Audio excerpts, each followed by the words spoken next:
Incorporating type with graphics is one of the hallmarks of a typical motion graphics project. In this tutorial, we're going to use a shape layer to help better define the visual hierarchy in the composition and make the text pop off the background. Our text here is over top of a really busy background. And if we go to the bottom of the timeline and enable the visibility of layer 4, you can see I have a beautiful color for the background, but since it's the same color as the leaves on the top and bottom, I definitely need to add something in between this logo and this color solid. And to do that, I'm going to add a shape layer. So the first thing you want to do when you're trying to create a shape layer in a composition is make sure there are no layers selected in the timeline. Then you can go up to the tool panel and click and hold on one of the shape tools. Since I had the rectangle tool active last, that's the tool that was up. But if you'd been using a different tool, you may have a different tool active here. Make sure the rectangle tool is the one that's chosen, and then come over to the right side here. Whenever you have a shape layer selected, you can adjust its fill and stroke options up here. I like how those are set up, so let's get started creating our first shape layer. Position your mouse over the left side, kind of in the middle of the composition panel, and click and drag down to the right. Hold Shift after you start dragging, and that will keep the square in proportion.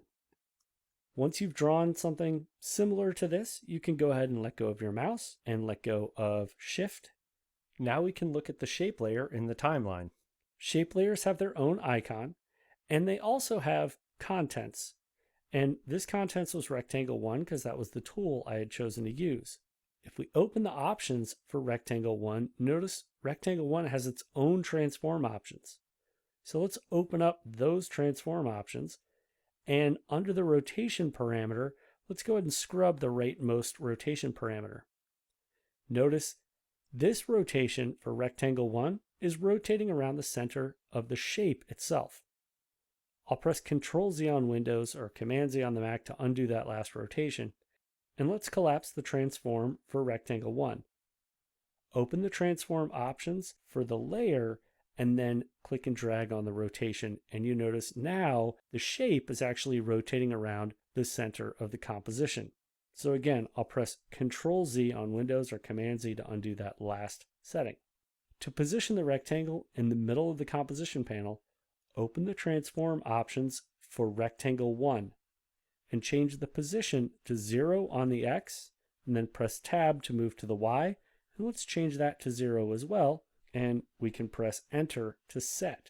Now let's make this rotate on a 45-degree angle. So go down to the rotation setting and change that to 45 and press Enter.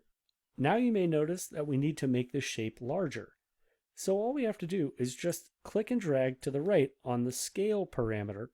And since this shape layer is a vector element, I can scale it up well over 100% and it'll still remain tack sharp. Once you've scaled up the square to be a size that you like, scroll up in the timeline and let's collapse the shape layer and position it vertically in the layer hierarchy. So let's drag it between layers 3 and 4, and then go enable the visibility for layer 5 so we can look at our shape layer. And it's definitely helped our logo pop off the background.